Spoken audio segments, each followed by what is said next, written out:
যখন আপনারা আমাদের প্রিয় নেতা আমজাদ হোসেনকে আওয়ামী লীগের দুঃশাসনের সময় নির্বাচিত করেছিলেন, আজকে আমরা শুধু ষড়যন্ত্রের শিকার হয়ে আজকে আমরা সেই জয় জয়কার অংশগ্রহণ করতে পারিনি।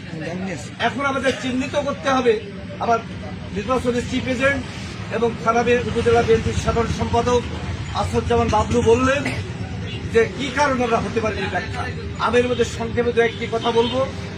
আমরা দেখেছি যখন থেকে সবুজ সংকেত গ্রিন সিগন্যাল আমজাদ হোসেন ভাই পেলেন, তখন থেকে যে পাল্টাপাল্টি শুরু করলো। নমিনেশন কিন্তু পাবে না সে জানতো, কিন্তু 1.5 মাস ধরে গাংলির মানুষকে সে হটকারিতা করে অফিস ভাঙা, মারামারি, গন্ডগোল অনেক কিছু করাই নিল। লাস্টে যখন হয়নি, সে দরকার হলে স্বতন্ত্র ভোট করতে পারত, তারপরে না হলে সে ভোট করবে না, বসে থাকতে পারত। সে মেহেরপুরে মিটিং করলো, গাংলিতে মিটিং করলো, করে সাধারণ বিএনপির মানুষকে যে চোখ বন্ধ করে যে প্রতারণা করলো, লাস্ট পর্যন্ত সে ভোটের আগের দিন এসে আমরা দেখলাম একটা কি বলবো এটাকে একটা সে সার্কাস বলবো না নকশা বলবো একটা সে ভিডিও করলো।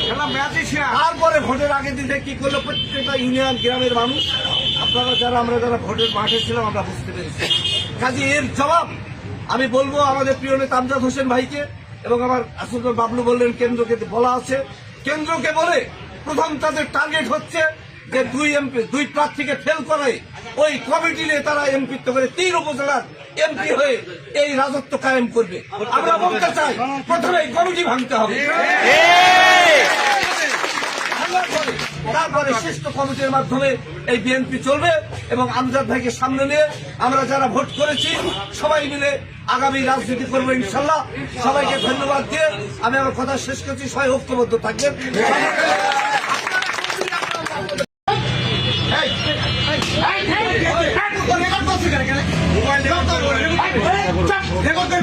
যুগে যুগে মির্জাফর ছিল, মির্জাফর থাকবে।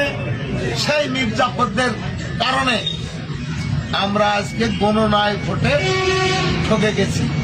আমার থেকে আপনাদের কষ্টের জায়গা বেশি, রক্তক্ষরণ হচ্ছে বুকে, নেতৃবৃন্দ বলল। আমি মনে করি তার থেকে বেশি আপনাদের কিছু হচ্ছে। সবাই কাল বাদ প্রতিদিন শপথ নিতে যাবে, আপনারা পারলেন না, তাই তো? এই কষ্ট আমার না, আপনাদের। যাই হোক বন্ধুরা আমার, সময় ভালো হয়, সময় খারাপ হয় মানুষের জীবনে। তবে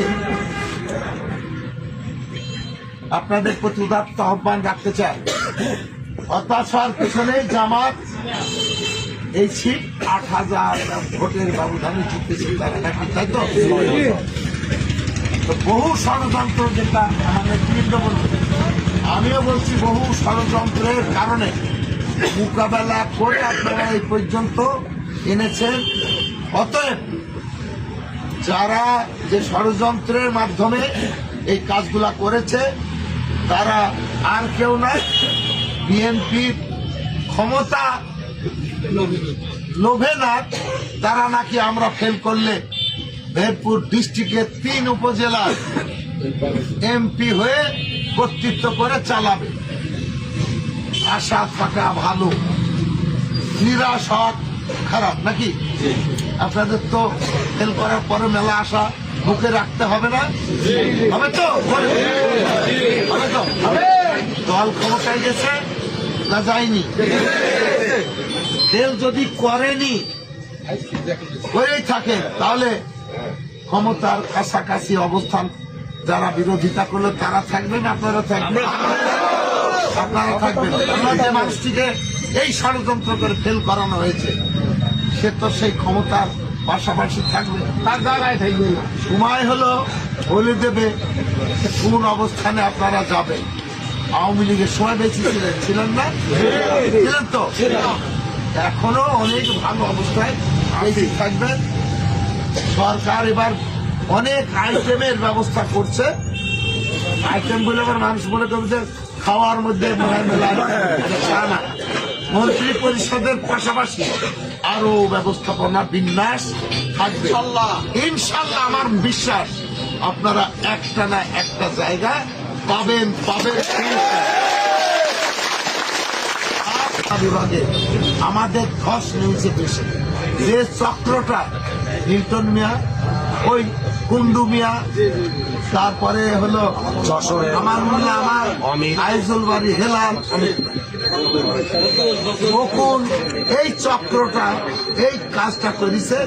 যারা যারা অমিত সমর্থিত মানুষ আমরা ছিলাম, ম্যাক্সিমাম জায়গায় তাদেরকে হেল্প করাই দিচ্ছে, হারানো হয়েছে।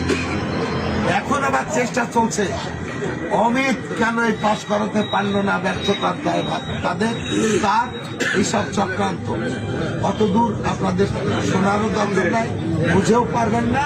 তবে তবে যে বিষয়গুলো হচ্ছে, তারেক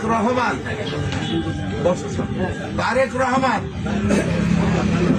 শপথ নেওয়ার পরপরই খুলনার এমপিদের যারা ফেল করেছে তাদেরকে ডাকবেন, নিজে সামনাসামনি বসে কথা বলবেন, কেন ফেল করলেন, কি হয়েছিল, কি বিষয়, সেই সব আলোচনার সাথে হবে। তাহলে আমরা তো কাউকে ফেল করার পরে কাউকে ছেড়ে দিচ্ছি আসবো না। বাস্তবতার কথাটুকু শুধু যদি তুলে ধরা হয়, তাহলে কোন জায়গায় ওরা যে দাঁড়াবে তার পরিচয় তারেক রহমানই তাদের কাছ থেকে নেবে, ব্যবস্থাটাও নেবে, এটা আমি বিশ্বাস করি। খেলা প্রমাণের দরকার নেই তো, আমরা তাকে এখানে আনতে পারিনি, সে উপস্থিত হয়নি, এটা তো ঠিক। সেই ক্ষেত্রে আমি বলতে চাই যে বহুবার রিং করেছি, বহুবার বলেছি, বহুবার দেখেছি, আসেনি। যশোরে এসেছিল, তার আগেও তার সাথে কথা হয়েছিল বলে যশোরে দেখা হবে, তো যশোরের থেকে কিনা আসবে, আমি আবারও সেখানে বলেছি, সে আসেনি, চলে গেছে। ঠিক 10 তারিখের থেকে প্রচারণা বন্ধ।